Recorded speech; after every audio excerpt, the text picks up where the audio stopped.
এই প্রতিটা মেয়েকে আল্লাহ জিজ্ঞাসা করবেন, তোমাকে পর্দার বিধান দিয়েছিলাম, কেন পর্দা করো? প্রত্যেক মুসলিমকে আল্লাহ জিজ্ঞাসা করবেন, 5 ওয়াক্ত নামাজ ফরজ করেছিলাম, নামাজ পড়ো নাই কেন? ঠিক মতো পড়েছো কিনা?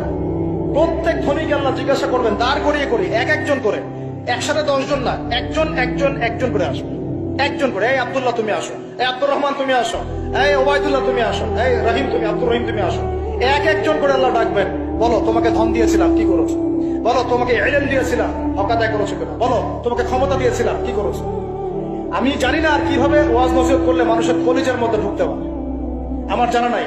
আমি সহ প্রতি ব্যক্তি এই বিচারের সম্মুখীন হবেই হবে ইনশাআল্লাহ। আল্লাহ পাক আমাদের সবার জন্য বিচারটা সহজ করুন এবং এই কথাগুলো বুঝে আল্লাহকে ভয় করার তৌফিক দান করুন। এই প্রতিটা মেয়েকে আল্লাহ জিজ্ঞাসা করবেন, তোমাকে পর্দার বিধান দিয়েছিলাম, কেন পর্দা করো? প্রত্যেক মুসলিমকে আল্লাহ জিজ্ঞাসা করবেন, 5 ওয়াক্ত নামাজ ফরজ করেছিলাম, নামাজ পড়ো নাই কেন? ঠিক মতো পড়েছো কিনা?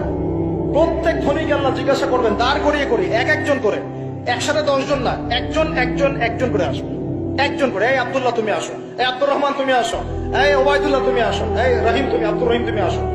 একজন করে আল্লাহ ডাকবেন, বলো তোমাকে ধন দিয়েছিলাম, কি করেছো? বলো তোমাকে ইলম দিয়েছিলাম, হক আদায় করেছো কিনা? বলো তোমাকে ক্ষমতা দিয়েছিলাম, কি করেছো? আমি জানি না আর কিভাবে ওয়াজ নসিহত করলে মানুষের কলিজার মধ্যে ঢুকতে পারে, আমার জানা নাই। আমি সহ প্রতি ব্যক্তি এই বিচারের সম্মুখীন হবেই হবে ইনশাআল্লাহ।